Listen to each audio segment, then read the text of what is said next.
नमस्कार, कोशी समाचारमा स्वागत छ। म बबिता लिम्बू। यस वर्षको तिहार अधिक मासका कारण झण्डै 1 महिना पछाडि धकेलिएको छ। तिहारमा सयपत्री तथा मखमली फूलको मालाको खपत हुने गर्छ, तर यस वर्ष तिहार अगाडि नै सयपत्री फूल फुलिसकेकोले माग अनुसार फूल आपूर्ति हुन नसक्दा बजार प्रभावित हुने देखिएको छ। तर व्यवसायीहरूले भने तिहारमा स्वदेशी उत्पादनले नै फूलको माग धान्ने बताएका छन्। अधिक मासका कारण यस वर्षको तिहार झण्डै 1 महिना पछाडि धकेलिएको हो। त्यसैले यसपटक तिहारमा फूलको बजार प्रभावित हुने अनुमान गरिएको छ। किसानहरूले लगाएको सयपत्री फूल फुल्ने समय भन्दा पछाडि तिहार परेकाले फूलको बजारमा असर पर्ने आकलन गरिएको हो। तर पुष्प व्यवसायीहरू भने क्यालेन्डरको आधारमा फूल खेती गरिएकाले नेपाली उत्पादनले नै यस वर्षको मागलाई सहजै धान्ने बताउँछन्। फ्लोरिकल्चर एसोसिएसन अफ नेपालका अध्यक्ष कुमार कसज श्रेष्ठले अधिक मासका कारण यस पटकको तिहार 20-22 दिन पछाडि धकेलिए पनि फूलको बजारलाई कुनै असर नपर्ने बताएका छन्। घरेलु किसानले उत्पादन गरेको फूल तिहार अगाडि नै सुकेर जाने भए पनि व्यावसायिक रूपमा गरिएको फूलको उत्पादन निरन्तर चलिरहेकोले तिहारको मागलाई सजिलै धान्ने उनको भनाइ छ। क्लाइमेट चेन्जको कारणले गर्दाखेरि चाहिँ फूलहरू चाहिँ अहिलेसम्म पनि जाडोको महसुस भएको छैन। त्यसकारणले गर्दाखेरि जाडोको महसुस नहुनाको कारणले गर्दाखेरि फूलहरू जुन सयपत्री फूल चाहिँ उत्पादन चाहिँ निरन्तर रूपमा चलिरहेको स्थिति छ। त्यसकारणले गर्दाखेरि चाहिँ तिहारलाई चाहिँ जुन नेपालको फूल ले नै चाहिँ तपाईँको तिहारलाई चाहिँ यसपालि चाहिँ मतलब तिहारको मागलाई चाहिँ फुलफिल गर्छ भन्ने हाम्रो चाहिँ अनुमान रहेको छ। गत वर्षको तिहारमा 25 लाख माला खपत भएको थियो, जसमध्ये मखमली माला 5 लाख र सयपत्री माला 20 लाख रहेको थियो। यस वर्ष भने कोभिड संक्रमणको जोखिमका कारण फूलको माग कम हुने आकलन गरिएको पनि अध्यक्ष कसजुले बताएका छन्। यस वर्ष 12 देखि 15 लाख मालाको माग हुने अनुमान गरिएको र सबै मालाको आपूर्ति स्वदेशी उत्पादनबाट हुने उनको भनाइ छ। यस वर्ष फूलको मूल्य भने केही महँगो पर्ने भएको छ। अध्यक्ष कसजुका अनुसार सयपत्री फूलको एउटा मालाको मूल्य 60 देखि 70 रुपैयाँसम्म पर्न सक्ने बताउँछन्। तर गत वर्ष सयपत्री फूलको एउटा मालाको मूल्य 50 देखि 60 रुपैयाँ मात्र परेको थियो। गत वर्ष चाहिँ नि लगभग चाहिँ तपाईँको 50 देखि 60 रुपैयाँ को हाराहारीमा चाहिँ मालाको मूल्य थियो भनेदेखि यस वर्ष तपाईँको त्यही हो, 5 देखि 10% चाहिँ मूल्य वृद्धि हुनसक्छ। त्यसकारणले गर्दाखेरि 60 देखि 70 रुपैयाँको चाहिँ तपाईँको हाराहारीमा यस वर्षको चाहिँ तपाईँको मूल्य चाहिँ पर्न सक्छ सयपत्रीको माला। पुष्प व्यवसायी श्यामसुन्दर प्रजापतिले भने तिहारका लागि लगाइएको सयपत्री फूल फुलिसकेको बताए। केही फूल तिहारसम्म काम नलाग्ने गरी सुकिसकेको पनि उनी बताउँछन्। चिसो बढ्दै जाँदा फूल झाँगिन नसक्ने र फुलेको फूल समेत सुक्ने भएकाले तिहारसम्म सयपत्री फूललाई जोगाइराख्न समस्या भएको उनले उल्लेख गरे। तिहार अलिकति पछि भएको कारणले गर्दा अब हामीले चाहिँ यो सयपत्रीहरू यिनीहरू चाहिँ अब मेन सिजन भनेको यो तिहारमा, दसैँ तिहारमा बेच्नुपर्ने चिज सयपत्री आफ्नो सिजनमा फुलेर अब अलिकति ढिलो हुने बित्तिकै त्यो फुल्ने समय बितिसकेपछि त्यो फुल त ओइलाउँछ। अनि त्यसले गर्दा त्यो फुलेर अब ढिलो भएको कारणले गर्दा अब कति चिजहरू चाहिँ चिसोले कारणले गर्दा पनि झ्याङ नहुने अनि फुलेर सकिने त्यस्तो भएको छ। अहिले तिहार पछाडि भए पनि नेपालमा उत्पादित फूलले बजारको मागलाई धान्ने भएकाले बाहिरी मुलुकबाट फूल आयात गर्न नहुने व्यवसायीहरूको भनाइ छ। अन्य मुलुकबाट नआउँदा आन्तरिक फूलको मूल्य बढ्छ भन्ने बुझाइले गर्दा आत्मनिर्भर भइसकेको अवस्थामा पनि फूल आयात हुने गरेको व्यवसायीहरूले गुनासो गरेका छन्। गत वर्षको तिहारमा करिब 10 लाख फूलका माला भारतबाट आयात भएको थियो। संघीय संसदका समितिहरूले दिएका निर्देशनहरू सरकारी तहमा कार्यान्वयन नहुने समस्या देखिएको छ। कोभिड पछिको अवस्थामा विभिन्न समितिले आफ्नो कार्यक्षेत्रभित्र रहेका निकायहरूलाई दिएको निर्देशन सरकारले पालना नगरेको पाइएको छ। समितिले जनताको पीसीआर परीक्षण, क्वारेन्टिन व्यवस्थापन, उपकरण, अत्यावश्यक औषधि, नियमित स्वास्थ्य जाँच उपचार लगायतका विषयमा दिएको निर्देशन पालना नगरेको पनि पाइएको छ। नेपालमा लकडाउन अघि चीनको हुवाई प्रान्तको वुहानमा कोरोना देखिएपछि नेपालमा पर्न सक्ने प्रभावका विषयमा कानून, न्याय तथा मानव अधिकार समितिको चैत्र 6 गते बसेको बैठकले पहिलो निर्देशन दिएको थियो। जनसङ्ख्या अनुसारको आइसियु, आइसोलेसन बेड, अत्यावश्यक औषधि खरिद, बजार अनुगमन, सम्भावित जोखिम क्षेत्रको पहिचान र संरक्षण लगायतका विषयमा सरकारलाई निर्देशन दिएको थियो। त्यसपछि विभिन्न समितिले 2 दर्जन भन्दा बढी बैठक बसी कोरोना नियन्त्रण रोकथाम र नागरिकको स्वास्थ्य उपचार सम्बन्धी निर्देशन दिएका छन्।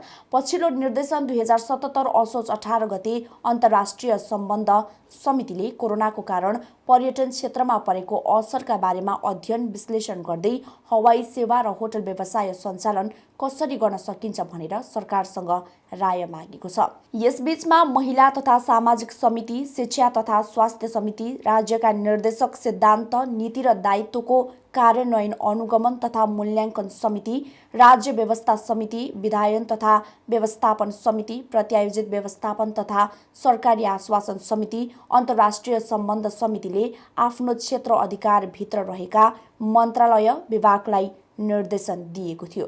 निर्देशनहरू कुनै तत्काल कार्यान्वयन गर्नुपर्ने, कुनै नीति बनाउनुपर्ने, कुनै कानुन परिमार्जन गर्नुपर्ने लगायतका छन्। तर यस्ता कुनै पनि काम सरकारले गरेको छैन। सरकारले आफ्नो अनुकूल हुने कानुनको व्याख्या गरेर लागू गरेको छ। राष्ट्रिय सभाको विधायन व्यवस्थापन समितिले सरकारले अहिले लागू गरेको संक्रामक रोग ऐन 2020 को सन्दर्भमा कानुन सुधार गरेर मात्र लागू गर्नु भनी 2077 वैशाख 19 गते दिएको निर्देशन समेत पालना गरेको छैन। सरकारले निर्देशन पालना नगरेको विषयमा प्रत्यायोजित व्यवस्थापन तथा सरकारी आश्वासन समितिका सभापति रामनारायण बिडारीले सरकारले संसदीय समितिलाई हेपेको भनेर टिप्पणी गरेका छन्। अहिलेसम्म अधिकांश समितिहरूले दिएको निर्देशन आधा मात्र होइन, विगतदेखि नै कार्यान्वयन भएको पाइन्छ। तर होइन, हेप्या कारण के हो भने जुन दलको वर्चस्व बहुमत हुन्छ त्यही दलको सरकार, त्यही दलको सांसदहरू त्यहाँ बहुमतमा हुन्छ। अनि एउटै दलको सांसदले वर्चस्व भएको बहुमत भएको सरकारलाई खासै गरी केही गर्दैन। समितिका निर्देशनहरू कार्यान्वयन गर्ने सम्बन्धमा मन्त्री र मन्त्रालयले अटेर गरे, अवज्ञा गरे समितिले सिधै प्रधानमन्त्रीलाई निर्देशन पठाउने व्यवस्था प्रयोगमा ल्याउन सक्नुपर्ने पनि उनले उल्लेख गरे।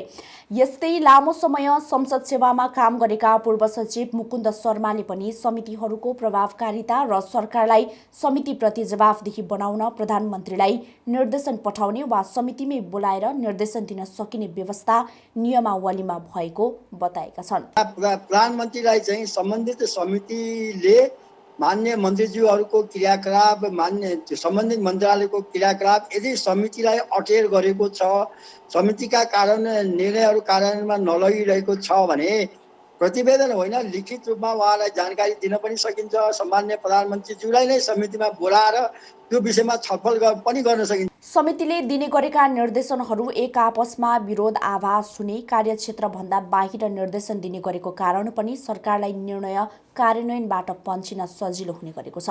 सरकारलाई अनुकूल हुने निर्णयहरू कार्यान्वयनमा आउने गरेपछि प्रतिकूल हुने निर्देशनहरूको वास्ता नगर्ने प्रवृत्ति रहेको सङ्घीय संसद सचिवालयका प्रवक्ता रोजनाथ पाण्डे बताउँछन्। सरकारका निकायहरूलाई अनुकूलता लाग्ने हकमा चाहिँ संसदीय समितिका निर्णयहरूलाई देखाएर उहाँहरू चाहिँ कार्यान्वयनमा लैजानुहुन्छ। आफूलाई प्रतिकूल हुने अवस्था पर्ने बित्तिकै त्यसलाई घरमा बन्द गर्ने वा नेग्लिजेन्स गर्ने अथवा त्यसलाई नथाहा पाए जस्तो गर्ने, त्यसलाई कार्ययोजनाहरूमा र अन्य कुराहरूमा प्राथमिकता नदिने कामहरू चाहिँ हामी कहाँ भइरहेको देखिन्छ। समितिले दिएका निर्णयहरू कार्यान्वयन भए नभएको अनुगमन र निगरानी गर्न सचिवालयसँग पर्याप्त कर्मचारी छैनन्। प्रवक्ता पाण्डेले कार्यान्वयन भए नभएको अवस्था अनुगमन गर्न सीमित स्रोत भएको बताएका छन्।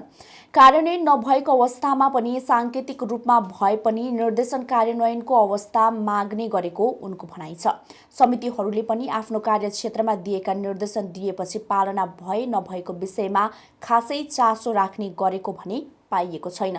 यसका लागि सरकार जिम्मेवार हुनु त आवश्यक छ नै, संसदीय समिति, सांसद र सचिवालयका कर्मचारीहरू समेत क्रियाशील हुनु जरुरी देखिन्छ।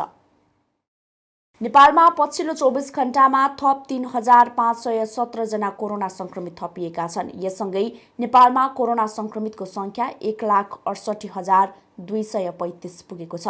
स्वास्थ्य तथा जनसङ्ख्या मन्त्रालयका अनुसार शुक्रबार 4096 जना कोरोना संक्रमित डिस्चार्ज भएका छन्। हालसम्म डिस्चार्ज हुनेको संख्या 1,28,958 पुगेको छ। पछिल्लो 24 घण्टामा 14,989 जनाको PCR परीक्षण गरिएको छ। हाल देशभर सक्रिय संक्रमितको संख्या 38,357 रहेको छ भने 2,666 जना क्वारेन्टिनमा छन्। पछिल्लो 24 घण्टामा थप 16 जनाको कोरोनाबाट मृत्यु भएको छ। यससँगै नेपालमा कोरोनाबाट ज्यान गुमाउनेको संख्या 920 पुगेको छ। नेपाली सेनाले भारतीय सेनाका प्रमुखलाई मानार्थ महारथीको दर्जानी लगाइदिने परम्परामा सच्याउनु पर्ने सैन्य मामलाका एक अध्येताले बताएका छन्। भारतीय स्थल सेनाका सेना अध्यक्ष मनोज मुकुन्द नरवणे नेपाली सेनाको मानार्थ महारथी दर्जानी लिनका लागि यही कार्तिक 19 गते नेपाल आउँदैछन्। नेपाल र भारतले दुवै देशका सेनापतिलाई एक अर्काले मानार्थ महारथीको दर्जानी दिने प्रचलन रहँदै आएको छ। विभिन्न सञ्चार माध्यम र छापाहरूमा सन् 1950 देखि दुवै मुलुकले एक अर्का देशका सैन्य प्रमुखलाई मानार्थ महारथीको पदवी दिँदै आएको उल्लेख गरिएको पाइन्छ। तर सैन्य मामला इतिहासका अध्येता मोहन थापाले भने विक्रम सम्वत 2020 जेठ 25 गते राजा महेन्द्र वीर विक्रम शाहले भारतीय स्थल सेनाका सेना अध्यक्ष एस मानेक शाहलाई नेपाली सेनाको मानार्थ महारथी पदवी प्रदान गरेपछि एक देशले अर्को देशका सेना प्रमुखलाई मानार्थ महारथी पदवी दिने प्रचलन सुरु भएको बताएका छन्। एस मानेक शाह भनेर चाहिँ मानेक शाह उहाँलाई चाहिँ 2020 साल जेठको 25 गते उहाँलाई चाहिँ राजा महेन्द्रले सिंहदरबारको स्टेट हलमा चाहिँ आयोजित रात्रिभोज कार्यक्रममा चाहिँ मानार्थ नेपाली सेनाको मानार्थ महारथी पद प्रदान गर्नुभएको हो। यो नेपाली सेनाको तर्फबाट भारतीय सेना प्रमुखलाई दिएको पहिलो चाहिँ यो हो, भारत स्वतन्त्र भएपछिको। अहिलेसम्म लिखित रूपमा भेटिएको प्रमाण अनुसार 2020 मा नेपालले भारतीय सेना अध्यक्षलाई दिएको दर्जानी नै पहिलो भएको अध्येता मोहन थापाले बताए।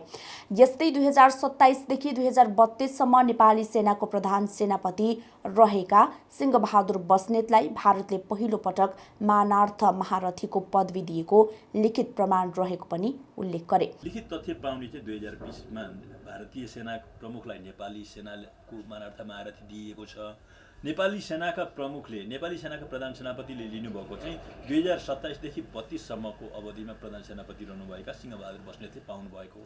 त्यस यताका नेपाली सेनाका प्रधान सेनापतिहरूको बायोग्राफीमा भारतीय सेनाको मानार्थ महारथी भन्ने उल्लेख छ। त्यसपछि मात्रै नियमित रूपमा एक देशले अर्को देशका सेना प्रमुखलाई मानार्थ महारथीको पदवी दिने प्रचलन बसेको उनको भनाइ छ। तर 2044 सालदेखि 2048 सालसम्म नेपाली सेनाका प्रधान सेनापति महारथी सचित शमशेर जबराले भने भारतीय सेनाको मानार्थ महारथी पदवी नलिएको पनि उनी बताउँछन्। तत्कालीन समयमा नेपाली सेनाले चीनबाट सैन्य सामग्री खरिद गरेको र पञ्चायतको बेला नेपालमा भएको आन्दोलनलाई भारतले सघाएका कारण नेपाली सेनाका तत्कालीन प्रधान सेनापति जबराले भारत भ्रमण गरेनन्। नेपालमा एकमात्र सेना प्रमुख रहने र भारतमा जल, हवाई र स्थल सेना प्रमुख रहने हुँदा स्थल सेना प्रमुखलाई पदवी दिने गरिएको छ। दुवै देशका राष्ट्रपतिले सेना प्रमुखलाई मानार्थ महारथीको पदवी दिने परम्परा रहेको छ।